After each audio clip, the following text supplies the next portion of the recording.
Amados hermanos, muy buenos días. Qué alegría nuevamente estar reunidos para alabar, para glorificar el santo nombre del Señor. No hay nadie como Él. No hay nadie que haya demostrado tal amor por otros, que se haya sacrificado aún sabiendo lo pecadores que somos.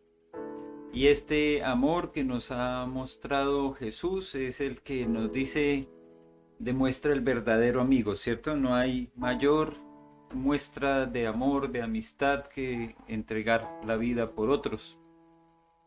Pero la palabra del Señor nos dice que de nada sirve entregar nuestra vida por otros si no amamos. Y esa es la relación verdadera que hay en el sacrificio de Cristo con el amor, que Dios es amor y entregó su vida por nosotros en una demostración de verdadero amor, no de altruismo, no por quedar bien, sino porque realmente nos ama. Así que, como dice el apóstol Pablo en 1 Corintios 13, yo puedo sacrificarme, pero si no tengo amor, de nada me sirve. Soy como un metal que solamente hace ruido. Por eso nosotros entendemos que el sacrificio de Cristo no fue solamente ejemplificado allí en la cruz, sino en todo lo que ha hecho por nosotros, en su gran amor y en la manifestación de ese amor siendo también nuestro buen pastor. Ese es el tema que hemos venido tocando las últimas semanas y qué lindo poder ver esos aspectos del cuidado amoroso de nuestro buen pastor, que se refleja no solo en una preocupación por un área de nuestra vida, sino por todas las áreas de nuestra vida. Y por eso, la semana pasada estábamos viendo las aguas de reposo y en lo que significa que el Señor nos haya llevado a aguas de reposo, pero no solamente pensando en el agua que consumimos, sino en el agua que hace parte de nuestra vida, de toda nuestra vida. Las aguas de reposo entonces marcan una gran diferencia entre lo que para nosotros puede ser el agua aposada o reposada, que no es lo mismo, ¿cierto? Es un agua que trae para nosotros realmente descanso, que sacia, que suple las necesidades que tenemos, especialmente con un organismo que, como muestra la imagen, está compuesto en su mayoría por agua. Y cuando hablamos de la mayoría es porque normalmente decimos del 50% para arriba, entonces ya es mayoría, ¿cierto? Por eso cuando se toman a veces votaciones se piensa en la mitad más uno, es decir, que el cuerpo humano tiene realmente una gran mayoría de agua, y ahí estamos hablando nosotros de una necesidad real, razón por la cual todavía sigue siendo el agua el líquido que se espera consumamos más. A veces viene carbonatada y nosotros creemos que es suficiente, pero carbonatadas son las bebidas gaseosas que nos suplen nuestra sed, porque normalmente vienen acompañadas de colorantes, de endulzantes, ya sean naturales o artificiales. Por eso lo mejor es el agua. Y hemos dicho en otras ocasiones, y también lo mencioné la semana pasada, gran parte de algunos desequilibrios en nuestro organismo vienen por causa de no consumir suficiente agua. En especial muchos dolores de cabeza vienen a causa de una deshidratación, y el cerebro, que está también compuesto por gran cantidad de líquido y sobre todo protegido por ese líquido que está alrededor, se afecta cuando no hay un buen consumo de agua. Pero nada de esa necesidad del agua va a ser suplida realmente en nuestra vida si no estamos tomando del agua viva. ¿Y cuál es esa agua viva? Pues aquella que Jesús le mencionó a la mujer samaritana, solamente Él podía proveer. Yo soy el agua de vida, el agua de vida eterna. Así que hoy también debemos recordar, como lo veíamos la semana pasada, que la verdadera necesidad que que tenemos nosotros humanamente se suple es en Cristo Jesús. De lo contrario, estaremos buscando por un lado o por otro, tratando de saciarnos con filosofías, con doctrinas, con enseñanzas, con movimientos, con diferentes formas de suplir esa necesidad de líquido vital. Pero es Cristo Jesús la verdadera agua de vida eterna. Sin embargo, también nos recuerda este texto que es una fuente de agua que debe brotar para el beneficio de otros. Como veíamos la semana pasada, el texto que nos recuerda: del interior fluirán ríos de agua viva que llevarán también esa provisión de líquido a otros. Eso es lo que nos dice Juan 7, 37, 38. Pero la mejor imagen de esto nos la da el Mar Muerto. Esta imagen del Mar Muerto, que es satelital, nos recuerda a un lugar geográfico en el mundo que se dispuso para también de alguna manera darnos una enseñanza muy grande, muy fuerte. Si solamente recibimos y recibimos y recibimos, acumulamos tanto que después eso también se convierte en una situación tan árida, tan poco viable de tener vida, que por eso se le da este nombre, Mar Muerto. El Mar Muerto recibe líquido no solo del Jordán, sino de otros lugares, de otras vertientes de agua, pero no entrega. Y por eso en esa acumulación de cantidades de minerales, de sales, pues se ve un espectáculo. Pero qué tremendo, ¿cierto?, que tenga que ser catalogado con ese nombre que es tan fatídico, muerto. Y es porque no entrega tampoco a otros agua, no entrega vida a otros. Y eso es un recordatorio para nosotros. Hemos recibido del agua de vida eterna, tenemos que estar dispuestos a darla también a otros. Que de nuestro interior también fluyan esos ríos de agua viva que llevan salud, que llevan salvación a otros. Hemos sido llamados a eso también. Así que con ánimo seguimos motivándonos como iglesia a ser portavoces, a ser portadores de la gloria de Dios, a llevar el mensaje de salvación a otros, porque es un privilegio que nos otorgaron a nosotros el Señor. Cuando se despedía, no solamente vio a los 11 discípulos y a los que estaban ya acompañándoles a ellos, que dicen que eran cerca de 500 personas, y les dio la gran comisión. No fue solo para los 12, fue para todos los discípulos, y también, como lo dijo, para los que creerán en mí después. Y ese mensaje entonces nos recuerda que debemos estar atentos a ese llamado para cumplirlo cuando el Señor nos abra esas puertas, nos dé las oportunidades donde Él ya está obrando, que nuestro interior líquido de agua viva que ha venido siendo depositada y que ha vertido de Cristo Jesús también llegue a otros para bendecirles. A otros que pueden estar con un alma reseca o árida. Hay una canción que nos recuerda la necesidad de esa agua, ¿cierto?, que la escuchábamos nosotros en boca de Hugo. Sumérgeme en el río de tu espíritu. Necesito refrescar este seco corazón sediento de ti. Hay muchas personas que realmente están tan sedientas y que no saben cómo van a poder saciar esa necesidad que hay en sus vidas, y que por eso hoy se da también de alguna manera una gran cantidad de opciones para que las personas llenen esa necesidad. Y mucho de esto viene con filosofías y doctrinas orientales que hablan del alma.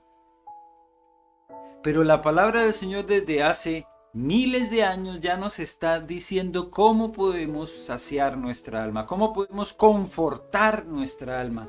Pero no porque sea un deseo nuestro, sino porque proviene del Creador. El Creador que sopló ese aliento de vida en esa creación tomada de la tierra, tomada del barro, y que a ese ser humano, cuando le dio esa vida, entonces lo llamó un alma viviente. Y como alma viviente, entonces nosotros requerimos de una solución para esa necesidad que se ve, que se siente, que se palpita en las personas, en todas las personas, de tener realmente significado y sentido en su vida. Y esto lo podemos evidenciar cuando notamos que diferentes culturas, ya sean antiguas, ya sean perdidas o todavía vigentes, tienen formas de contacto que sus vidas les llegue a dar un sentido especial, un contacto con un ser superior, con un ser supremo. Algunos no saben cómo explicarlo ni cómo expresarlo, entonces culturas ancestrales, por ejemplo, nos hablaron de la Pachamama, que le llamaban así a la madre tierra porque veían que con la tierra se podía encontrar un vínculo emocional, espiritual, pero trascendía a la Pachamama y siempre habían otros seres supremos, ¿no? El panteón de los griegos que contaba con tantos de estos dioses.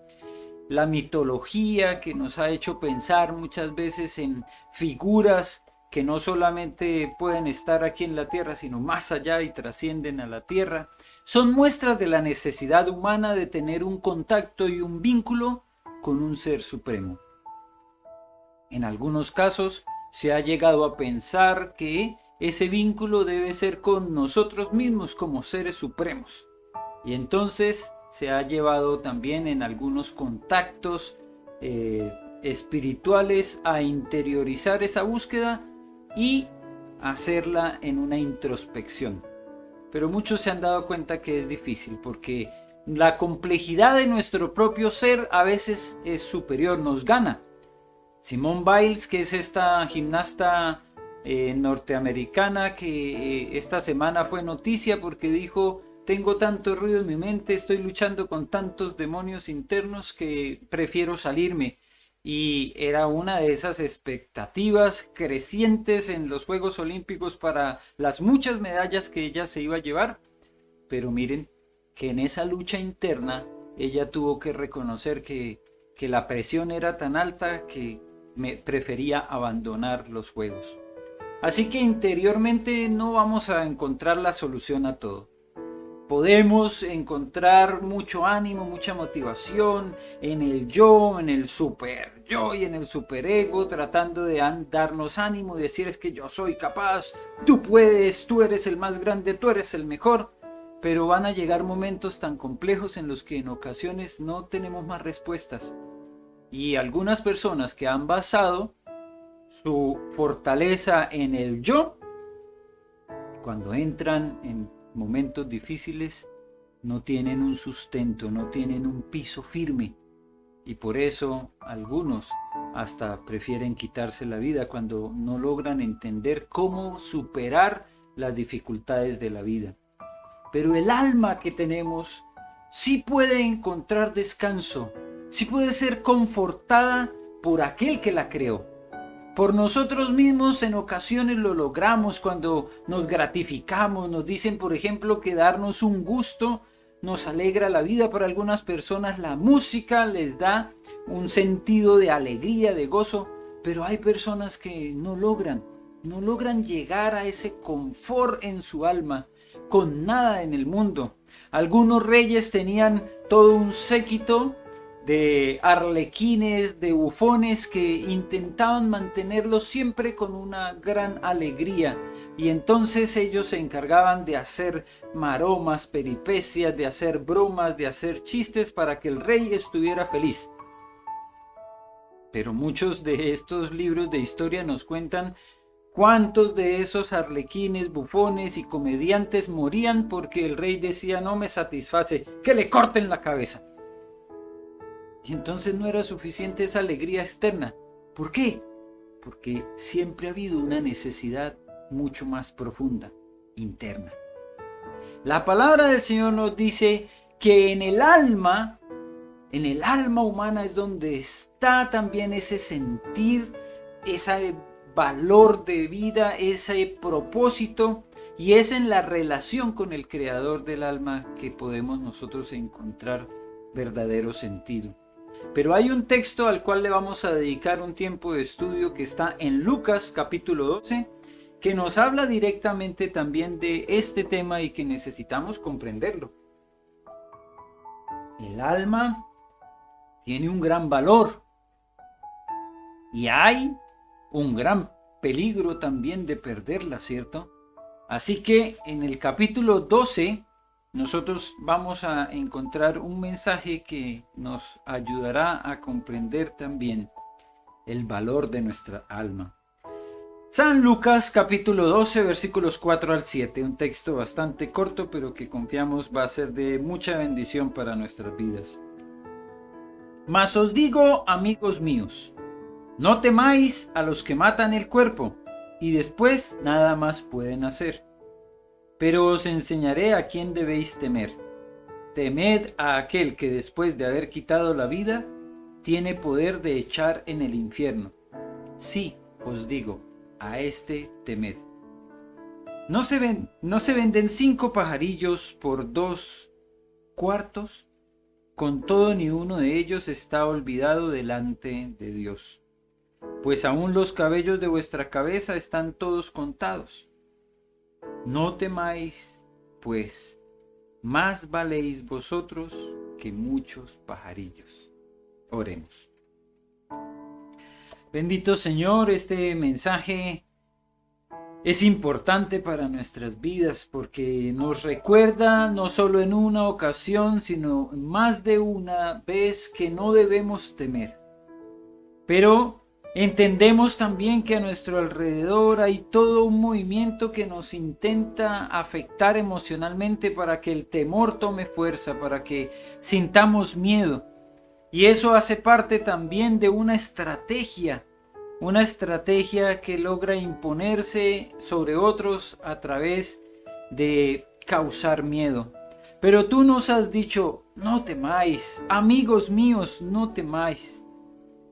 Por eso es que nosotros hoy necesitamos comprender este mensaje y pedimos que tu Espíritu Santo nos enseñe, que nos lleve a toda verdad y que podamos poner en práctica también este mensaje en el día a día. Gracias, Señor, porque todo esto es posible por la intervención tuya en medio nuestro, trayendo claridad, iluminando nuestra mente. Lleva este mensaje a nuestros corazones, Señor, lo pedimos en el nombre de Cristo Jesús. Amén y amén. Bien, como lo decía, realmente este es un tema de gran preocupación. Para muchas personas hay una gran angustia cuando llegamos a hablar de temas que pueden realmente para nosotros pasar desapercibidos si no nos ha llegado cerca. Y es el tema de la muerte. La muerte es el tema central de este pasaje que acabamos de leer. Y claro que sí, no solamente ahora, sino en todo momento para algunas personas el tema de la muerte es de gran preocupación. Sin embargo, pues tenemos que reconocer que en lo que ha estado sucediendo en estos últimos ya casi 2 años con el tema de la pandemia, pues cobra mucha relevancia, ya que día a día nos están recordando con cifras la cantidad de personas que mueren. No solamente por el COVID-19, sino que la muerte es una realidad. Hay muchas muertes que están aún sin explicación, personas que han fallecido y que ni siquiera pudieron encontrar un significado en lo que son los estudios y los análisis que son en este momento pues de un gran avance tecnológico, ¿cierto? Los servicios de medicina legal tienen una gran cantidad de herramientas, de aparatos para tratar de comprender la muerte de una persona, pero hasta hay algunas en las que no han podido encontrar una explicación. Otras son de afecciones cerebrales, otras que son en su gran mayoría para la población, ¿cierto? Cardíacas. Es una cifra que todavía no puede superar el COVID, la cantidad de personas que mueren por afecciones cardíacas. pero es un tema real y es un tema de todos los días. Escuchar constantemente sobre esto debería tenernos ya como preparados para el tema de la muerte, pero hay que reconocer que muchas personas no lo están. Muchas personas, cuando les hablan de morir, se van a un extremo no solo de preocupación, sino de verdadera angustia.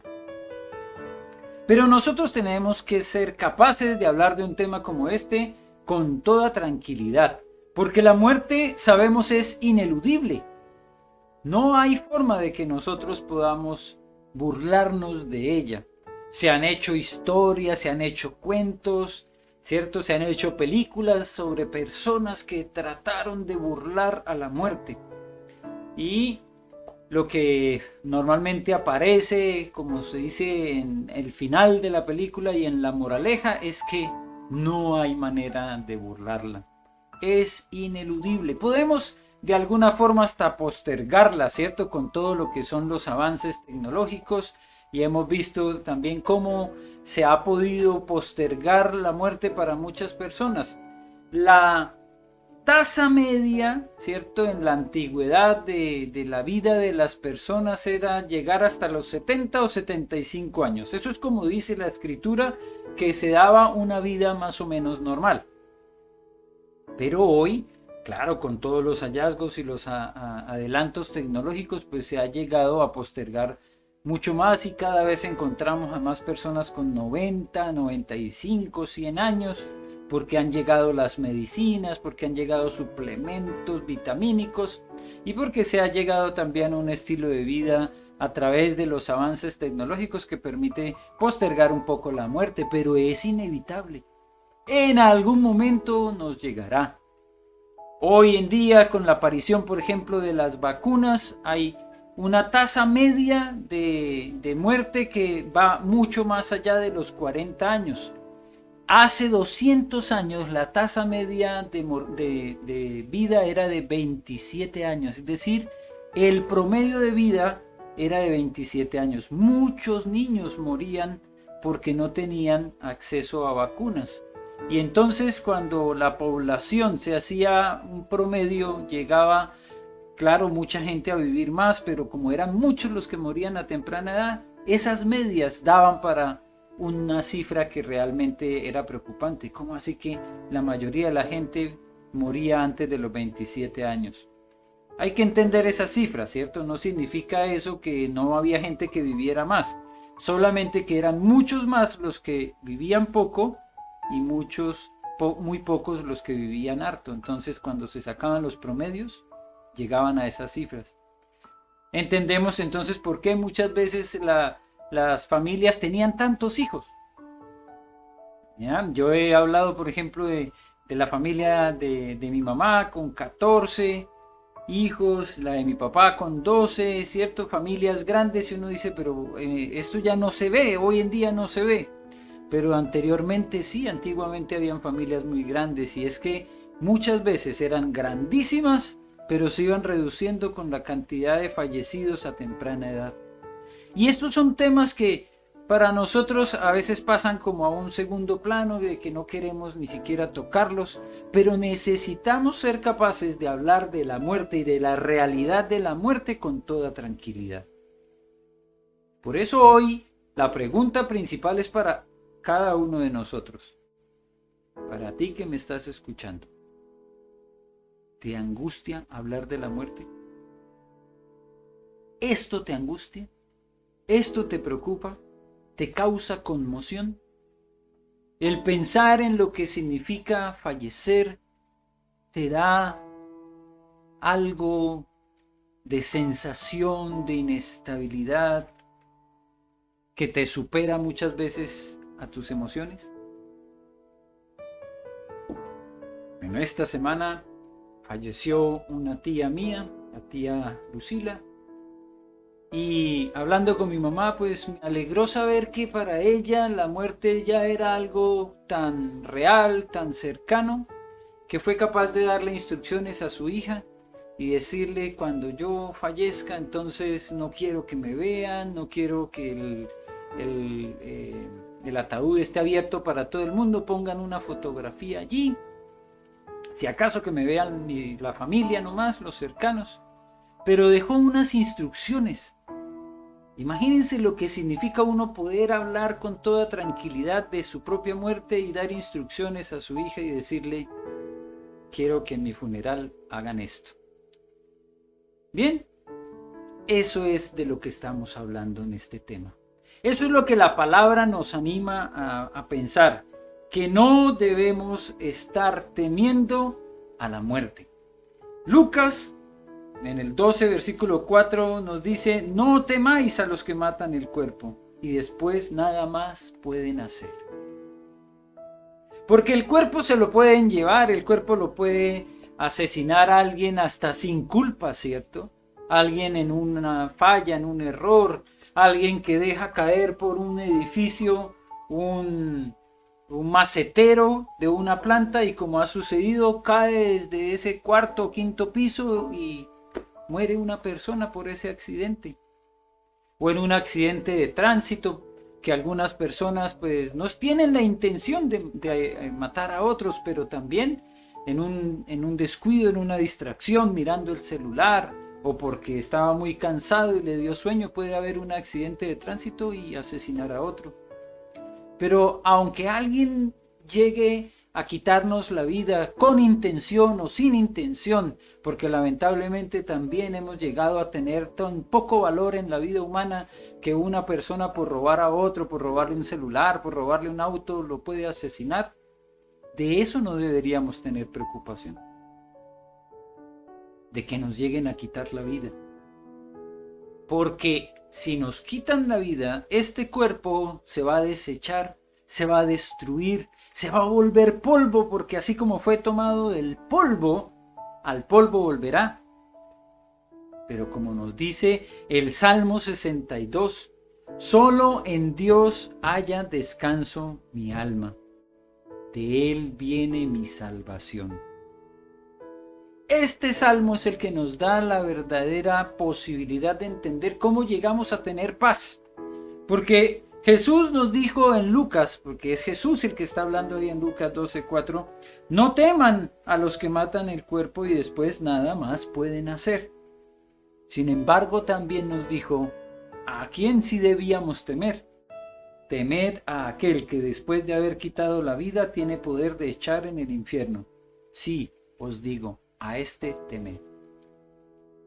¿Y saben quién es el que puede enviar un alma al infierno? El único que puede hacerlo es el que la creó, Dios mismo. Este texto puede ser malinterpretado, puede ser malentendido, porque como sabemos que hay un enemigo de nuestras almas, pero ese no tiene poder. Él no tiene poder para llevarnos al infierno. El único que lo puede hacer es Dios mismo. Así que por eso esta es una invitación a temer a Dios, a temer al único que realmente puede condenar, pero que teniendo la potestad para condenar, nos enseñó con lo que dijo también, por ejemplo, con la mujer adúltera que le trajeron: estos quieren condenarte, tienen piedras en sus manos. Lo único que dijo Jesús fue: el que esté libre de pecado, entonces que tire la primera piedra. Y cuando esta mujer quedó sola, porque todos se fueron, todos soltaron las piedras que tenían en la mano, Jesús le dijo: ¿dónde están los que te condenaban? Y ella, se fueron. Lo que le dijo Jesús fue: tampoco yo te condeno. El único que tenía la posibilidad de hacerlo, y que si lo hubiera hecho efectivamente esta mujer tendría la muerte, decidió no condenar. Así que no nos equivoquemos. Es verdad que hay una guerra espiritual, pero en esa guerra espiritual, en esta batalla entre el bien y el mal, entre las fuerzas de Satanás y entre las fuerzas de Dios, Satanás no tiene la autoridad para enviar a nadie al infierno. Si acaso podría afectar nuestra vida de tal manera que, como pasó en la historia de Job, en esa intervención que tiene Satanás con Dios y que le dice, pero es que ese Job está ahí todo protegido, quítale las cosas. ¿Y qué hace Dios? Le da permiso a Satanás para que le quite todo lo que tenía, las posesiones económicas, sus hijos. Después viene Satanás y le dice, pero es que si él no le ha pasado nada, sí, ya le quitamos todo, pero él todavía está bien. Entonces, ¿qué hace Dios? Le dice, bueno, quítale la salud, pero no le quitas la vida. El único que tiene la autoridad es Dios. Satanás no tiene la autoridad para quitarnos la salvación. El único que tenía la posibilidad de condenarnos no nos condenó, sino que nos entregó vida y vida eterna. Por eso, tengo que preguntarte, ¿todavía te preocupa la muerte? ¿Te roba la paz? Si te está robando la paz el tema de la muerte es porque no has entendido quién es el que tiene el poder y quién es el que tiene la autoridad. No es Satanás, es Dios el único que puede quitarnos la vida. Porque Él la dio, Él es el único que la puede quitar. Y la salvación proviene de Él.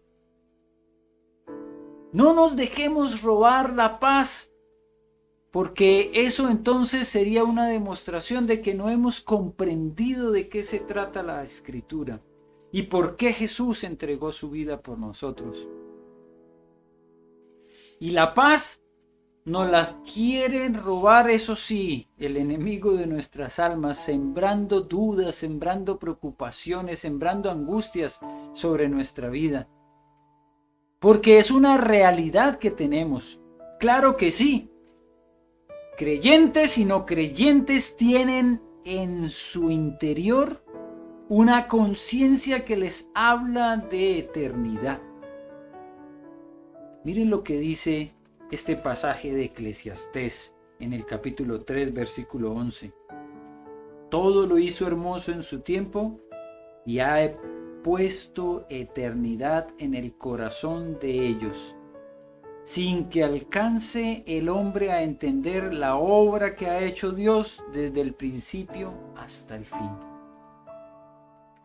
No lo entendemos por completo y por eso han aparecido tantos grupos que enseñan diferentes cosas, diferentes doctrinas, que hay diferentes enseñanzas con respecto a la eternidad, pero lo que dice Eclesiastés es que ahí está puesto en el corazón del hombre la eternidad. Aunque no entendemos por completo, pero eso es un sentir que nos lleva a trascender, a pensar en el más allá, en que puede haber una vida después de la muerte. Por eso es que los antiguos, los nórdicos, les ponían en los ojos 2 monedas. ¿Para qué? Para el barquero que lo iba a llevar a la eternidad.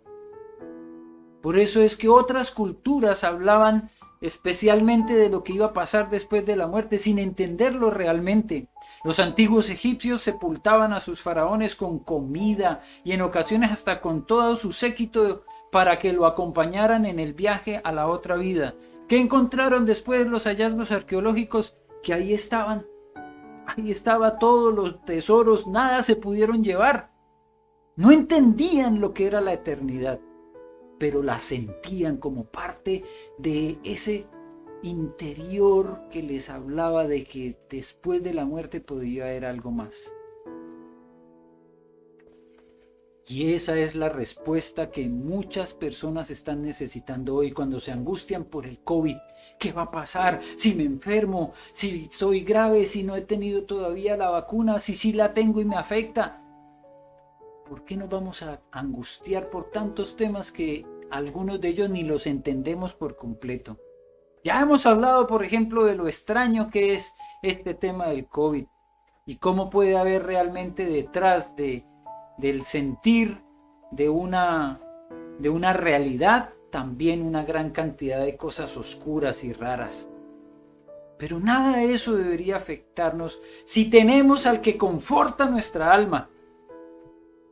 si hemos podido llegar a ser confortados con la esperanza de gloria, con la certeza y la seguridad de que no importa si morimos en 10, 20, 30, 50, 80 años, porque nada nos va a arrebatar del amor de Dios. Por eso es que inmediatamente Jesús dice, teman a Dios. A Él sí hay que temerle, y con un temor reverente, como dice la Escritura. Pero dice, no se venden 5 pajarillos por 2 cuartos, con todo ni uno de ellos está olvidado delante de Dios. Pues aún los cabellos de vuestra cabeza están todos contados. No temáis, pues, más valéis vosotros que muchos pajarillos. ¿Bien?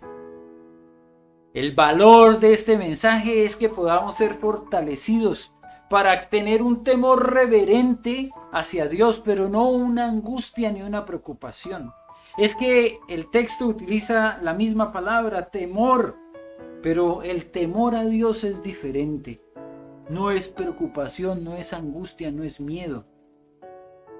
El temor a Dios es respeto y reverencia a Él. Porque Él sí tiene el poder de enviar un alma al infierno. Por eso Mateo 16:26 nos dice, ¿de qué sirve ganar el mundo entero si se pierde la vida? ¿O qué se puede dar a cambio de la vida? Este texto que encontramos nosotros en Mateo, en esta versión, nos habla de la vida. Pero qué impresionante, ¿cierto? Cuando encontramos en la versión Reina Valera un mensaje mucho más directo para este tema que estamos hablando. Porque ¿qué aprovechará el hombre si ganare todo el mundo y perdiere su alma? ¿O qué recompensa dará el hombre por su alma?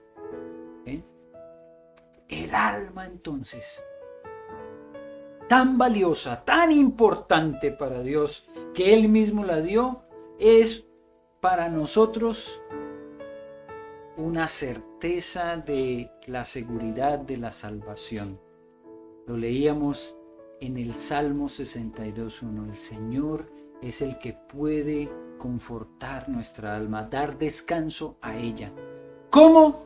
Cuando sabemos que en Él está nuestra salvación.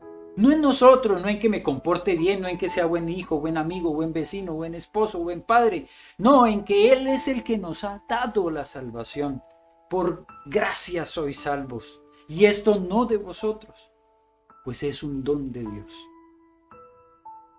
Amados, en medio de esta realidad de la muerte, se venden 5 pajarillos por muy poco precio, pero Dios está pendiente aún de esos 5 pajarillos. En medio de esta realidad de muerte y de desolación, hasta los cabellos de nuestra cabeza están contados por nuestro Padre Celestial. No temáis al que te puede quitar la vida.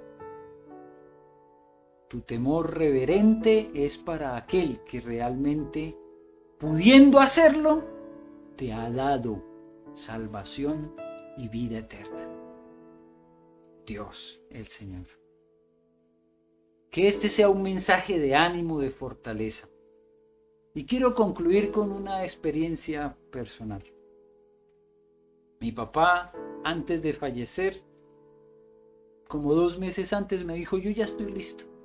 Ya hice lo que podía hacer por ustedes, ya les di la educación y si el Señor me llama, me voy a descansar. Y estaba tranquilo. Y cuando estuvo en la clínica, porque alcanzó a durar unos días ahí después de un accidente cerebrovascular, yo tuve el privilegio de poder ir a verlo y estaba pero plácido, tranquilo, descansando. Y por eso nos dio tanto sentido poder entregar este mensaje del Salmo 73 a aquellos que vieran su tumba, porque en la lápida, como familia, tuvimos la oportunidad de poner este mensaje del Salmo 73. Y no solamente el versículo 24 que está en pantalla, sino también el 23. Con todo, yo siempre estuve contigo, me tomaste de la mano derecha, me has guiado según tu consejo, y después me recibirás en gloria. Amados hermanos, que este mensaje sea vivo también para cada uno de nosotros. Nos dio mucha esperanza y nos reconfortó en la ausencia de nuestro Padre cuando Él falleció ya hace muchos años atrás, en 1993. Pero el saber que Él pudo descansar y que su alma encontró descanso en el Señor, pues fue lo que nos reconfortó y nos sigue reconfortando, aunque lo seguimos extrañando. Sin importar lo que pase en nuestras vidas, ya sea por una enfermedad o por un accidente o por una situación que es completamente por fuera de nuestro control, no nos preocupemos por esta vida, por este cuerpo que se va a destruir con el tiempo. Preocupémonos por nuestra alma, porque si no haya descanso, si no es confortada en Cristo Jesús, nuestra vida será llena de angustia y preocupación. Padre, te damos gracias por este mensaje. Gracias porque tú confortas nuestra alma, te preocupas de ella, de esta parte tan íntima, tan nuestra, pero tan importante también. Gracias, Señor, porque este mensaje trae paz a los corazones que todavía están en duda, ¿será que sí, será que no? Pero también es un llamado de atención para aquellos que no han entregado su vida a ti, que no han descansado en ti, que no han reconocido a Jesús como su Señor y Salvador. Hoy es una nueva oportunidad para ellos, para encontrar descanso a sus almas y poder estar tranquilos y seguros en la salvación que Cristo Jesús otorga. Gracias, Señor, por todos aquellos que ya lo hicieron y por aquellos que hoy han sido confrontados en estos temores, porque realmente fuimos llamados a vivir en una paz y en un gozo que sobrepasan todo entendimiento, y es el que trae Cristo Jesús. Gracias, Señor, por tu solaz descanso y por tu fortaleza aún en momentos difíciles, porque nos da esperanza de gloria en Cristo Jesús. Amén y amén.